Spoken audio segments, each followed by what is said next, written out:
Hello and welcome to Matchless Love. Today we continue our Bible through adventure as we look at Genesis chapter 7, the flood. And today we're going to jump around a little bit. We're not going to start at one and go straight through. So be patient and work with me as we go through this. All right. So in verse 19, we saw that even the high hills and mountains were covered by the flood. And we know in the past that scientists have found bird and fish fossils buried together on the top of mountains, right? And the only explanation for that is the flood, where everything died together at the same time. In verse 23, it tells us every living thing upon the earth and fowls of the air died. Finding fossils together, that helps to prove that yes, this flood happened in the past. So now let's go back up to verse 1. And we saw in verse 1 that God saw Noah as righteous, and he will never forsake the righteous. Let's look at Psalms 37, verse 28, and Matthew 24, verse 38 and 39. So Psalms 37, verse 28 says, For the Lord loveth judgment, and forsaketh not his saints. They are preserved forever, but the seed of the wicked shall be cut off. Then Matthew 24, verse 38 and 39 says, For as in the days that were before the flood, they were eating and drinking, marrying and giving in marriage, until the day that Noah entered into the ark, and knew not until the flood came and took them all away. So shall also the coming of the Son of Man be. Again, God saw Noah as righteous, and he will never forsake the righteous, as we saw. He loveth judgment, he forsaketh not his saints. He preserves them forever. But the seed of the wicked, they shall be the one that will be cut off. All right. Then in Matthew 24, it says, in the last days before Jesus comes again, it will be like the days of Noah, right? Where the people were corrupting the ways of God and having no time for God. When Jesus comes, it will catch them unaware. But those who walk with God will be gathered up to meet him in the air, safe from the fire, as Noah and his family were safe from the flood. So we can trust God and we can have that hope. Now let's go to verse 2 and 3. But before we do that, let's look back at chapter 6, verse 19. Chapter 6, verse 19 says, And of every living thing of all flesh, 2 of every sort shalt thou bring into the ark, to keep them alive with thee. They shall be male and female.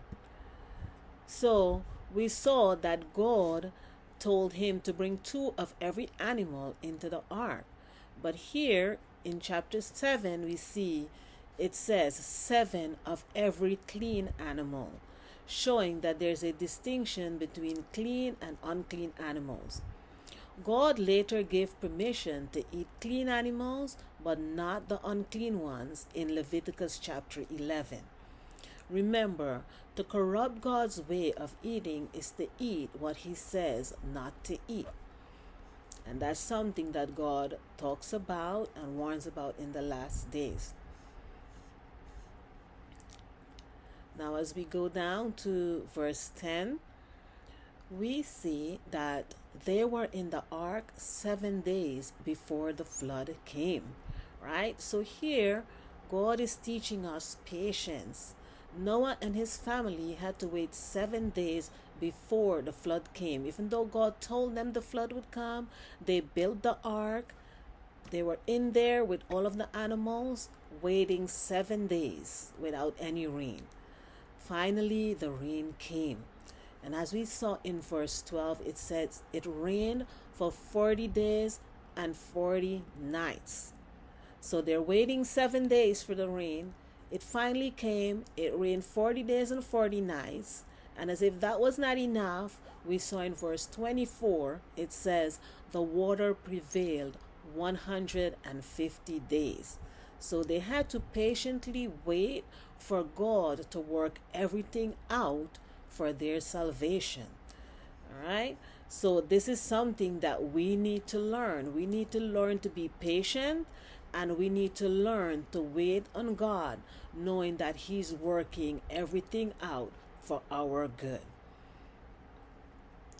Now, let's go to verse 16. In verse 16, we see that God is the one that shut the door of the ark. That meant probation was over for those on the outside. They were considered lost. That's it. There were no more opportunity for them to get into the ark. Let's look at Revelation 22. We'll look at verse 12 and then we'll look at verse 11. Revelation 22 verse 12 says, "And behold, I come quickly, and my reward is with me, to give every man according as his work shall be." Then verse 11 says, "He that is unjust, let him be unjust still, and he which is filthy, let him be filthy still, and he that is righteous, let him be righteous still, and he that is holy, let him be holy still." All right? So, again, just like probation was over for those on the outside, when Jesus comes, probation will be over for those of us that are not found righteous. Okay? Verse 12 tells us when Jesus comes, He's coming with our reward. He's already decided whether we are righteous or filthy. So He's coming with our reward. So probation would already be over for us. And those that are righteous will remain righteous, and those that are filthy will remain filthy. So friends, remember, God does not forsake His saints. He preserves them forever. So let us continue to be patient and wait on Him. And let us do as He says, like Noah did, that we might be counted righteous among the saints also, just like Noah was counted righteous. Thank you so much for spending this time with me. Join me next time as we study Genesis chapter 8. Noah's sacrifice brings a blessing. Remember to read the chapter and listen to it here on Matchless Love before continuing. May God richly bless you. See you next time.